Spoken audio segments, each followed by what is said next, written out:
Banamboka, bonjour. Cette fois-ci, nous avons un invité très spécial que je vais laisser se présenter. Banamboka, Mbote, bonjour Nabino.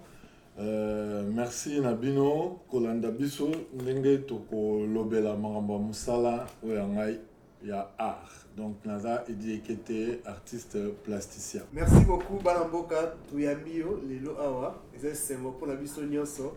Tolobela art. Oui. Yama congolais. Mais tu as vraiment honoré que la place nayo na muninga na biso afan nikuna. Ala tranquille. Est-ce qu'on représente biso muninga nayo kuna? Bon, ye monsieur Homme Canet, bon batu ngai na bien la Machachamen. Machachamen. Vous comprenez? Mais Homme Canet est un public m'te pesa. OK. Alors comme public m'te na dernièrement donc tu garda Homme Canet. combo wana ya Homme Canet. Ah, combien les canettes? Là, combien les canettes? Donc on estime entre, ça dépend des tailles, hein? Mais on estimé dans les 600 canettes. Ouais, canettes. À Strasbourg, on a 6 classes, tu communes à Sémencerie. Jour Moro pour Strasbourg, c'est quand même la ville la plus propre de la France. Hein. Ah bon? Si moi, j'ai jamais été. Toulouse, c'est sale. Ça sent la pisse. Toulouse, ça sent la pisse.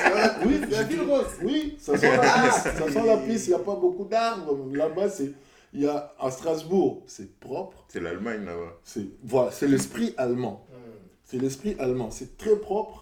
Et ça sent pas la pisse. Non, mais il y a beaucoup d'arbres. Hein. Toulouse au Kenya, je sais pas quel Toulouse. Toulouse au Kenya, ça sent la pisse. Ville rose, la ville rose. Non, après, jour Moro, dans un vélo, je vois un coin plein de canettes. Je dis, mais comment est-ce que tes villes les aura propres? Donc je suis allé vite dans mon atelier, dans un bagan, dans une sac poubelle. Je ramassais ça parce que j'avais une idée, mais je ne savais pas quoi. Juste une parenthèse. Oui. C'est un peu confirmé. L'entretien qu'on a, toi avec nous, c'est que pour être un bon artiste, en fait, dans sa tête, il ne faut pas avoir de limites. Non, jamais. En fait, aussi observer pour le commun des mortels, comme Dan et moi, par exemple, quand on va voir des canettes, on va regarder, on va passer. Oui. Donc, pour être un artiste, il faut se dire « Ah non, je vais m'arrêter là ». Il faut avoir un esprit un peu tordu, on va dire. Parce que je pouvais aussi m'arrêter et prendre juste dessiner. Tu vois. C'est ça. Ou même une photo, même filmer. Mais moi, j'ai dit, je veux récupérer. En fait, comme avec les voitures à Kinshasa. Voilà, c'est ça. Et en récupérant, en fait, l'endroit était propre. Donc moi, j'ai déjà soigné cet endroit. Mais ce n'était pas le but de soigner. Le but, c'était de transformer ces canettes. Alors, comme je suis soudeur, je savais que soudure dans canette, c'est pas possible. Et puis, soudure à aluminium, c'est très cher et très spécial et très polluant. Technique aussi. Voilà. Et du coup, j'ai dit, bon, je dois faire quelque chose avec. Après, qu'est-ce qui m'a inspiré? C'était les 2 flèches là, de signes de recyclable. Dans tout, on met les 2 flèches. Et à partir de ça, j'ai dit, je peux faire un costume auquel ma danse fait le rythme et le rythme me fait danser. Comme ça s'entrechoque, ça fait de la musique. Voilà. Et cette musique-là, comme mon corps va être coordonné, ben ça va être des bruits, pas des bruits, mais des sons qui vont suivre assez, le rythme assez rythmés. Et mon rythme me fait danser et ma danse fait encore cette son. C'est circulaire en fait. Voilà, à partir de cette circulation, je fais le canette. En fait, l'idée, c'était vraiment la danse. On est en quelle année là? Là, on est en 2009-2008.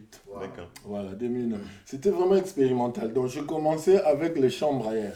J'ai pris plein de chambres à air. J'ai fait une espèce de costume. Première fois, j'ai porté, ça marchait. Deuxième fois, pour le porter, il n'y avait plus de tête, plus de bras, je ne savais plus, donc tout ça entremêlé, tout ça. Et puis un jour, après deuxième fois, j'ai fait avec une jeans et un truc de jeans. Pour le porter, c'est compliqué parce que là-haut, je porte, mais quand je porte là-haut, les pantalons, je ne peux plus. Donc on doit me porter comme un bébé et me mettre dans ce pantalon. Et puis un jour, en me promenant dans des magasins, des matériaux, j'ai vu exposer, comme ça, c'était en crucifix, une combinaison à double fermeture éclair. D'accord. Donc, quand tu ouvres, ben, ça s'ouvre. Et là, j'ai dit, ça, c'est ce qu'il me faut. Voilà. Et donc, j'ai commencé à faire avec ça. Et le jour que je finis, j'ai dit, bon, je vais expérimenter ça dans la rue. Et au moment où je sors, je vois les gens dire « On me connaît !» Donc moi, j'avais en tête, c'est « Machacha Men ». Ça, c'est à Strasbourg, ça. À Strasbourg, toujours. Et donc, je suis sorti et je suis allé à la place centrale de Strasbourg. Et là, je vois les flics. Je dis « Aïe, aïe, aïe, on va m'arrêter. » Parce que je n'avais pas d'autorisation. Et vu que c'est bruyant, je me dis « Ah là, c'est par rapport au bruit. » Et puis, j'arrive, je vois les flics arrivent. Ils étaient 4. Je vois... En fait, quand ils ont sorti ça, ça m'a rendu fou. Comme ça, magique. En fait, c'est là où, ces jours-là, j'ai aussi découvert mon costume. D'accord. En fait, j'ai pas assez d'air dedans. Donc, j'étais étouffé. D'accord. Du coup, comme je me suis agité, je sentis que l'air... c'était limité. Et là, j'ai flippé, mais du coup, je me suis dit, bon, avec notre superstition à la congolaise, j'ai dit,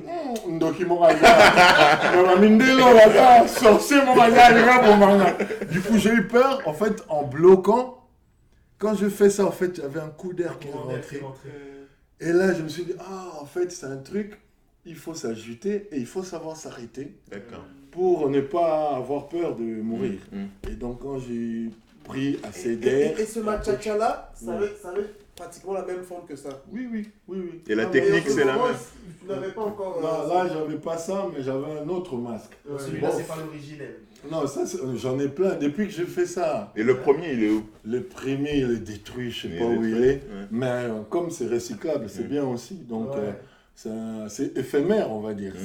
C'est un truc éphémère, mais en même temps, comme c'est éphémère, des fois, c'est recyclable aussi. Donc, tu vois, par exemple, celui-là, il est neuf, mais à un moment, quand tu vas travailler, il y aura des canettes écrasées, cassées, on va les enlever, on va mettre des nouvelles. D'accord. Donc, si je peux...